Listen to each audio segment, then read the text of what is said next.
And the recording is on, so welcome everybody to our official start of data structures, the last data structures for before spring break. Today we're going to have a hopefully fairly light lecture so that you'll be able to ease into spring break nicely. My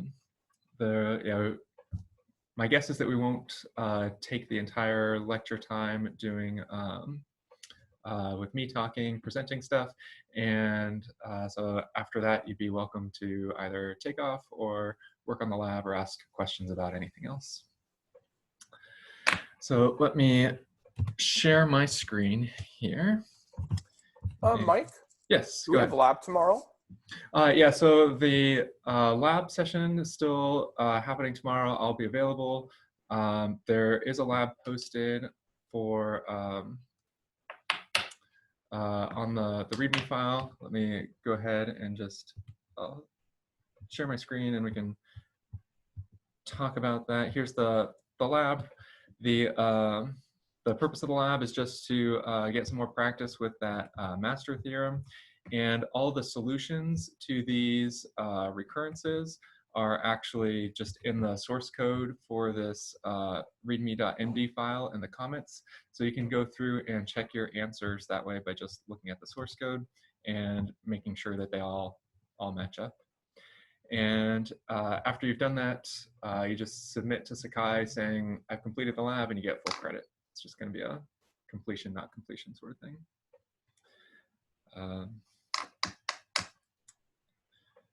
Yeah, good question. Any other questions about anything before we get started?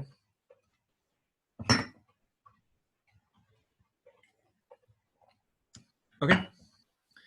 So I'm going to switch my screen over here. And on the left-hand side, we have some, we have the homework assignment. This is the sorting.py file. And you can see there's the merge sorted and the quick sorted files or functions. And inside of here is the pseudocode for merge sorted and the pseudocode for quick sorted. And what we're going to do today, the goal of today is just really to understand how a quicksort especially works and how it's different than merge sort. So last time we talked a little bit about merge sort at a high level.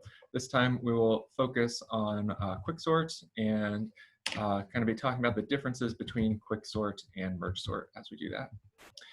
As we do this, one of the things that we will see is that the runtime of merge sort is always going to be the same. It's always in log in, no matter what the input list is. But the runtime for quicksort actually depends on the actual input list that comes in.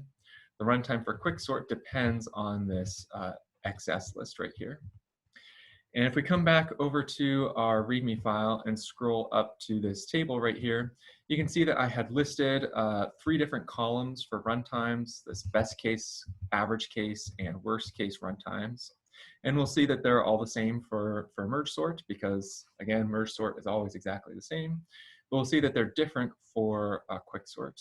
And we'll talk about exactly what makes something a best case versus average case and worst case using quicksort as an example. Okay, so in order to do this, we're going to start off with an example list of XS, and our example list is going to be 7, 3, 1, 5, 8, 9, 2, 8, 9, 2, 6, 4. So this is all of the numbers between 1 and 10, just kind of randomly shuffled into some non-sorted order. And we'll see how the quicksort algorithm works to sort this. The basic idea behind quicksort and merge sort, they're both very, very similar algorithms. They both kind of, well, let's start by comparing their base cases. For both algorithms, their base case is just checking to see if the list has only a single element, then there's nothing to do. We know the list is sorted, and so we can just return that list. So the base cases for these two algorithms are the same. The things that's different is the recursive part. But even the recursive part, it's different only in a very, very subtle way. If you recall in merge sort, so we divided the list into two halves, left and right. And when we did that division, we just picked it exactly down the middle. So this would be the middle spot right here, with 5 things on the left and 5 things on the right. And merge sort always splits exactly in the middle. That's just the property of merge sort. Do you mean 4 things on the right? 3, 4, 5, 1, 2, 3, 4. Yes, thank you. 4 things on the right. So these are all the numbers between 1 and 9. So there's 9 numbers total, no 0. So thank you. 5 things on the left, 4 things on the right. So as exactly down the middle as we can get when there's an odd number like this. And then we recursively sorted this left half and recursively sorted this right half, and then merged them together with this merge function. For quicksort, we'll do something very, very similar. We will split the list into 2 halves, but the difference is we'll split it in a slightly different way. In quicksort, we first select what's called a pivot value. And every implementation of quicksort does this in a slightly different way, selects a slightly different pivot value. For our example right here, we will start with selecting 5 as our pivot value. And here, this, so P equals 5, and that's the median of XS.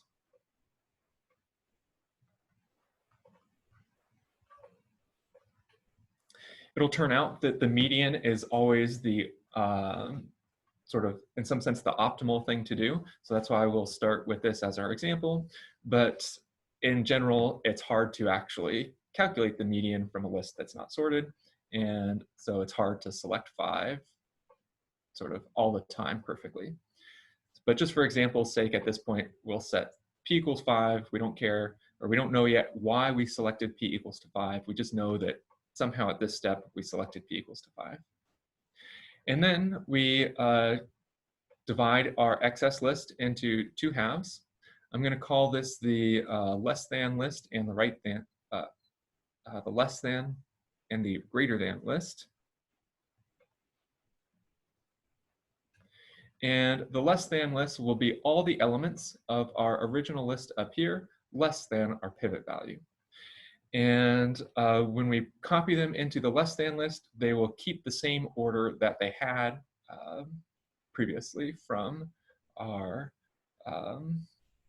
list up here. So we'll get 3, and then 1, and then those are both to the left of 5, and they are less than 5. Notice that I'm not taking 7, because 7, even though it's to the left of 5, 7 is greater than 5. So I take 3, 1, and then keep going. Then we get the 2, and then we get the 4. And then that's the less than list and the greater than list. Greater than equals, again, starting from the left and moving right, we take all the values that are greater than 5. So 7, 3s, 1, those are both less than. Then we get 8 and 9, 8 and 9, and then 6 at the end. And so quicksort has now sort of split our problem into 2 smaller problems.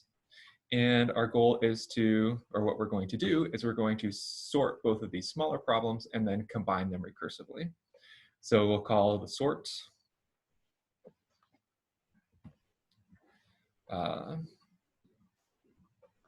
sort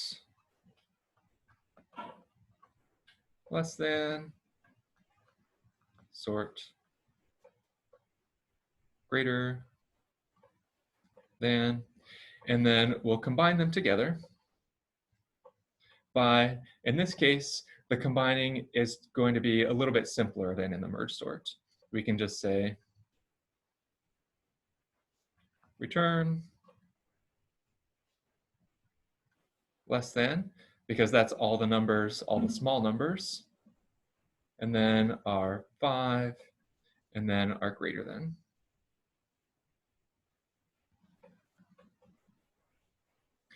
And because all of the less than numbers are less than 5, we'll know that this part here will remain sorted.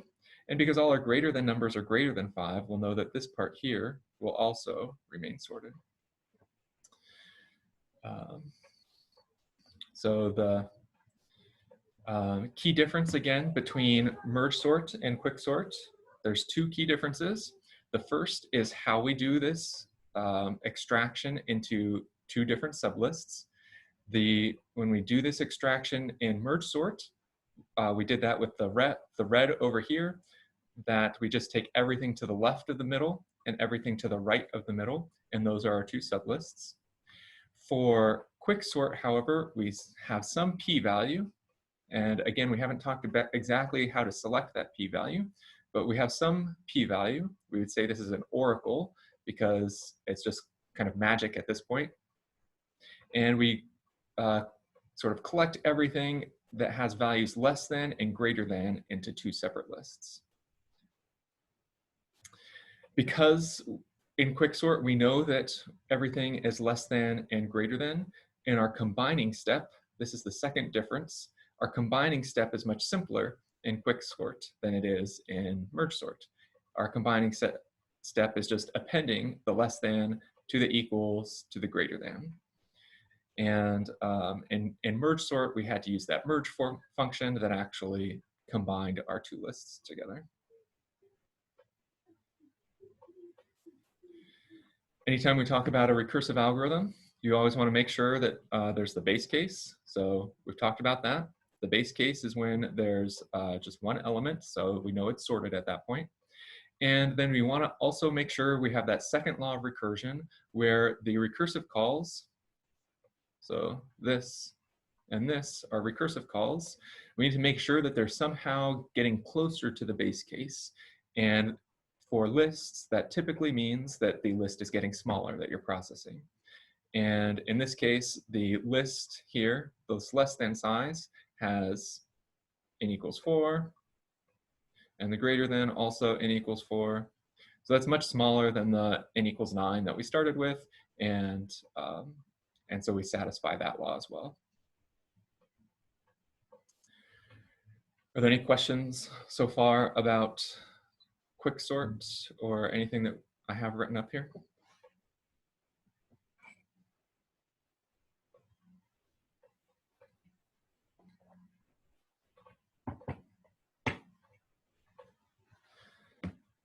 Okay. Then what we'll do next is we'll talk about some strategies for picking this p-value, and we'll see what happens in different situations when you pick good p-values versus bad p-values. So let's say I'm going to scroll down to here, get a new page, and I'm going to create a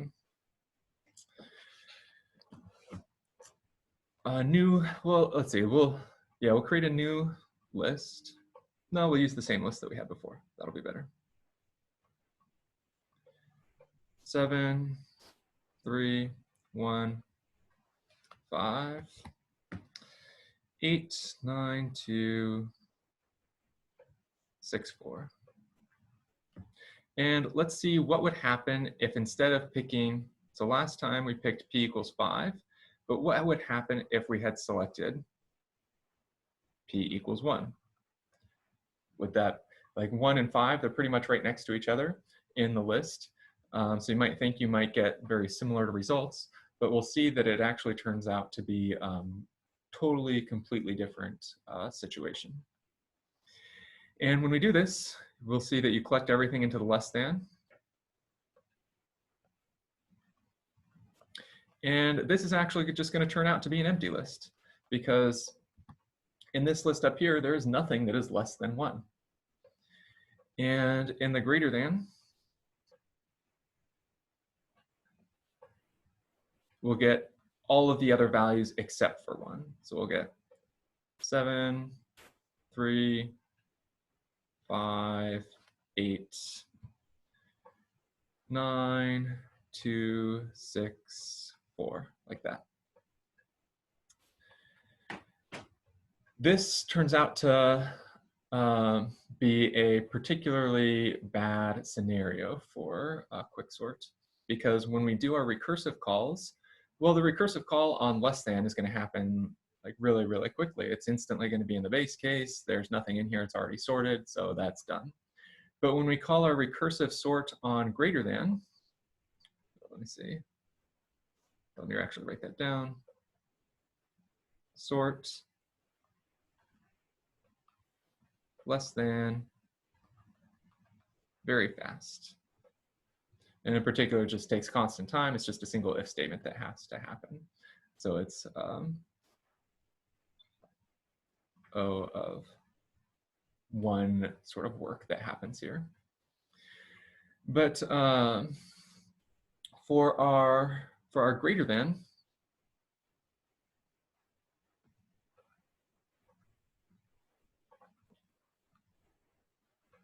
sort greater than still has the same amount of work to do practically that the original sorting function did.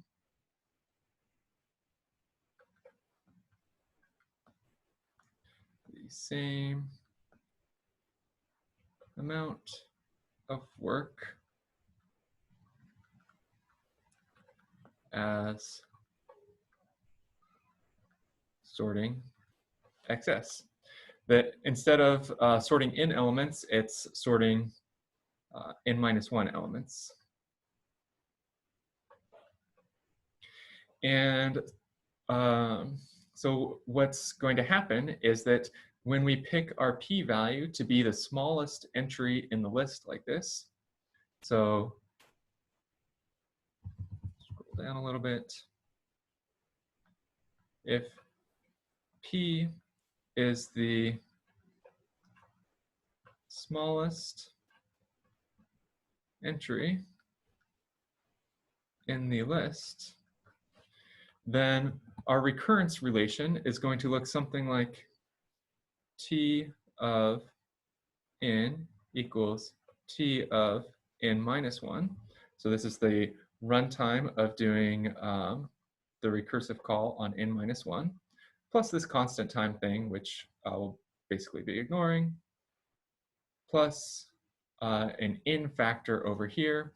The n factor comes because when we create these less than and greater than lists, we have to sort of have a for loop that walks over the entire thing.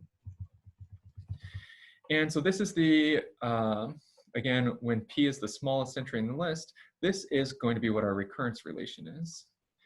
And this is actually, it can't be solved with the master theorem. If you look, recall from the master theorem, you had to have a n divided by b over here in this parentheses. Because we have subtraction instead of division, master theorem is not applicable. But this runtime, using other techniques, we could solve it and we would get that that is theta of n squared. So if our p-value is somehow always going to be that worst case scenario p-value, and in particular, it's always going to be the smallest entry in the list, then we'll get this n squared sort of behavior. Are there any questions about that so far?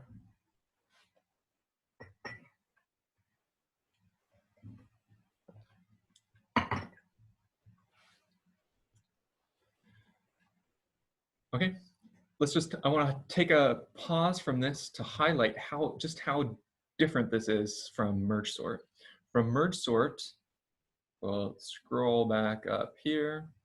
So remember that the red and was our merge sort. We're dividing into the left-hand sides and the right-hand sides. And there is no p-value that we have to pick. It's always going to divide the left and the right-hand side into exactly two different pieces.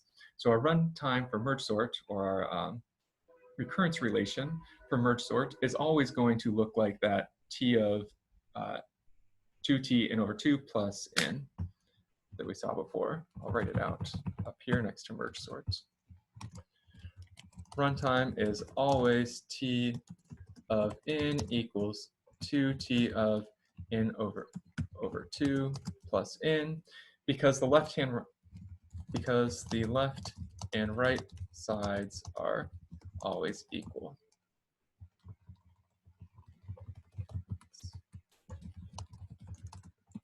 But for quicksort, if p is bad, smallest or largest value, then the runtime is t of n equals t of n minus 1 plus n equals theta n squared. And this is just n log n, theta n log n for that recurrence. Quicksort can sometimes get into this situation when we get that good p-value. So when we get a p-value like 5, so if p is always the median value, then runtime is t of n equals 2t of n over 2 plus n, because we're always going to be dividing it into exactly 2, dividing it into 2 lists that are exactly n over 2 in size and recursing down both of them. So we get the same runtime as merge sort. But this is only in the situation where p is the median value. This is the sort of key difference to understand between merge sort and quicksort is how quicksort depends on this p-value and merge sort does not. There's nothing in merge sort to depend on a p-value. No pivot in merge sort.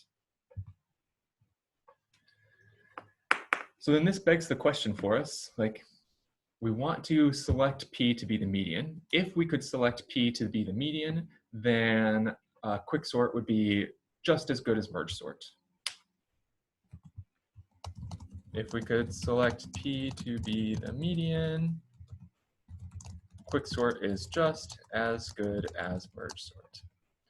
But we don't have, there is no algorithm actually that will determine the median in say constant time or time fast enough for quicksort to work. There is no algorithm that can get the median fast enough. And I'm being a little bit informal with this fast enough right here, but yeah, take us a little bit out of field to formalize what does it exactly mean to be fast enough, or to talk about how you prove that there are no algorithms that can do this. And so in practice, what people do is they set p to be a random value. Set the pivot to be a random entry in the list. So in Python code, what that looks like is p equals random.choice of xs. And what this does is it doesn't guarantee that we're going to not be in this worst case scenario. It doesn't guarantee that, but it makes it really, really likely. It makes it so and it also doesn't guarantee that we're going to be necessarily at the median, but it makes it so that we're going to be probably kind of close to the median. And it turns out that that would be good enough for an analysis. So because there's this sort of random choice right here inside of the quicksort algorithm, that's why we say that quicksort has an average case runtime. That if we were to average over all possible random choices that this algorithm could make, then quicksort would be in this good runtime right here for most of them, and have this n log n runtime. Actually doing that math is relatively complicated and something that CS majors don't cover in undergraduate, and it's often like not even in a first year graduate level algorithms course, often put off to a second year graduate algorithms course. So it's a difficult problem that you don't have to know for this class. You just have to know that because there's randomness in here, there is this kind of idea of average case, and that on average quicksort will have this recurrence relation, which is equal to the n log n runtime. Mike, Yes, does it have to do with expectation? exactly. That sort of the proof involves taking the expected runtime of the algorithm, where the expectation is taken over this randomness right here. Yeah, great connection to your other classes. Are there any other questions so far about quicksort or merge sort for these runtimes? I have a question about quicksort. Sure. It seems like the best case scenario for quicksort is the guaranteed runtime for merge sort. Am I understanding that correctly? Great question. So, yeah, so far we've talked about the average case and the worst case, but now it leaves us to talk about the best case scenario. And the best case scenario is actually going to depend on exactly what kind of inputs that you have in. So here, all of these inputs are distinct. And so in that case, the best case is going to be exactly the same as merge sort, that your splits are going to move things into exactly left and right hand side, and you'll recurse down on both of them kind of equally. There is another situation of something that could happen though.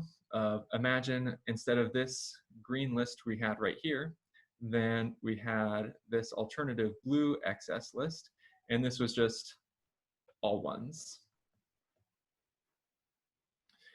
In the all ones situation, so we have a bunch of repeats, and these repeats is the entire list. For merge sort, it still has to split in the middle, do the left-hand side, do the right-hand side, and keep splitting down each side and each side. And so it's still going to have that n log n behavior. For quicksort, let's come down over here to the pseudocode on the left-hand side. So there's, you put all the values into the less than list. So that list is going to be empty in this case, because your pivot value is going to be 1 no matter what you pick. And there's nothing less than 1. So there's nothing to recurse down in the less than list. Similarly, for the greater than list, there's nothing to recurse down because there's nothing that is greater than 1. And so what you're going to get is that the best case scenario, there is no recursion involved at all, and you only have to handle this, put all of the values equal to p in a list, which takes O of n time. And so for quicksort, the best case scenario is linear. If we look at the table over here, quicksort, the best case is linear runtime, average case n log n, worst case n squared.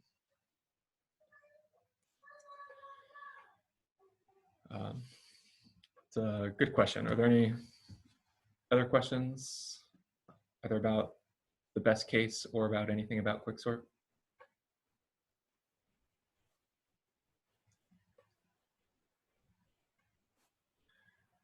Okay. Typically when we're talking about the runtimes for algorithms, so most algorithms, the average case, there's sort of no randomness inside of them. So the average case and the worst case are exactly the same thing. When the average case sort of makes sense to talk about, if I were just to say like, what is the runtime of quicksort, and you were to say n log n, that would be like the right answer for if I'm not specifying which of these cases. Typically, if you're not specifying the case, people assume it's the average case. Sometimes you'll hear people say that we assume it's the worst case. but that's because for most situations, the average case doesn't apply, and it's really just the worst case because they're the same thing. There's nothing to take an expectation over.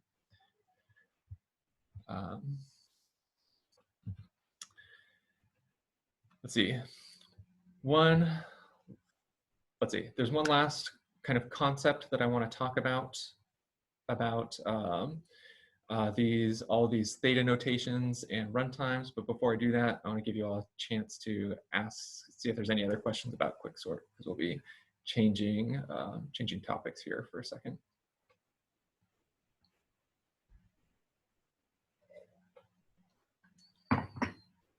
Okay. So, well, actually, let's see. So with quicksort versus merge sort, which one do people use in practice? Well, in Python, we said that we actually use timsort, which is kind of based off of merge sort, but it's modified a little bit to have this sort of best case theta in runtime. If you were to use Java or C++, so other programming languages that are relatively popular, the built-in sorting algorithm is quicksort for both of those instead of merge sort. And that's because in practice for real-world sort of data sets, because you have these, it's very common to have lots of duplicate values. Having an algorithm that performs well in that sort of best case scenario ends up running a little bit faster. So in real world tasks, quicksort often outperforms merge sort. There's this one really interesting sorting algorithm called shell sort. And we're not going to talk about exactly what shell sort does. It's in the book if you want to look at it. But this one's interesting because nobody uses it in practice, but it's interesting from a CS theoretical perspective. And so if this were a CS course, rather than geared towards data science majors, we would go into exactly how shell sort works and spend quite a bit of time on it. But what's interesting about it is actually we don't know what the runtime of this algorithm is yet. So shell sort is an algorithm that we do not know what the runtime is.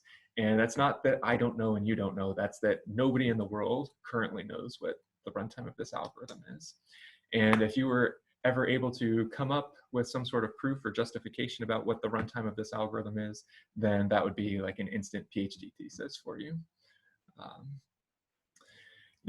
Shell sort has been known since the 1970s, so it's been around for 50 years, and hundreds of thousands of people have looked at it, tried to figure out what is the runtime for it, and nobody has figured out the answer for it yet. What we have figured out is some bounds on the answer. So we know that shell sort, like any sorting algorithm, has this omega of n log n runtime bound. Every sorting algorithm that's based on comparisons must have this runtime bound. People have tightened that a little bit to this omega bound right here. This omega, if you work through the math, you would see that this expression here evaluates to something bigger than just n log n. So this is we would say this is a tighter bound on the runtime than just n log n. And then we have this upper bound, this O notation bound of n to the 4/3. Then again, if you do the math, you'll see that n to the 4/3 is bigger than this expression right here in terms of asymptotic notation. But we don't know where between these two bounds, this omega bound and this big O bound, the shell sort algorithm sits. You'll very frequently, especially in upper division computer science courses, see a lot of algorithms that we don't know what the runtime is for them. We only know what some bounds on the runtimes of those algorithms. So basically every machine learning algorithm or data mining algorithm, for example, we don't actually know what the runtime of those algorithms are. We only know bounds on those runtimes. And so you'll see the runtimes listed using this sort of omega and O notation.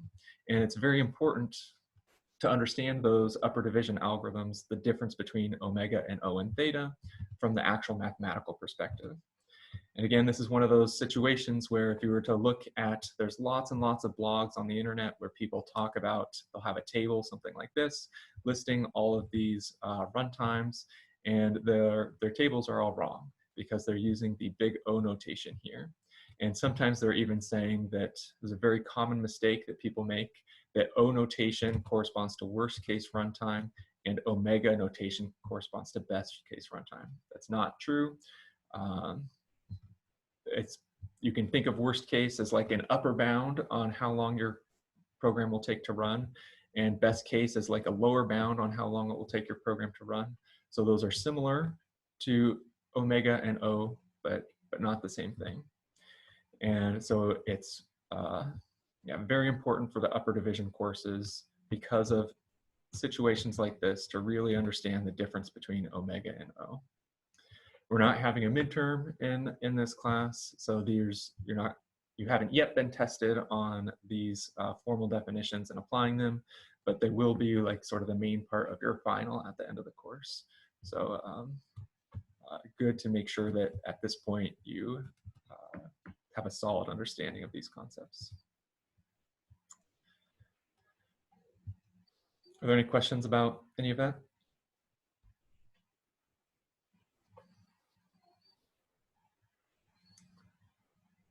Okay, then that is going to be our official end of data structures until spring break is over, and I'll see you all next week. I'll stick around here and basically treat the rest of this sort of class period time that we have together as a lab period of time for you all to work on, say, the actual lab, answering these master theorem questions or working on your code. And I'll be available to answer questions. You all can work together however is helpful for you. But also feel free to take off and start your spring break early. Thanks, Mike. You're welcome.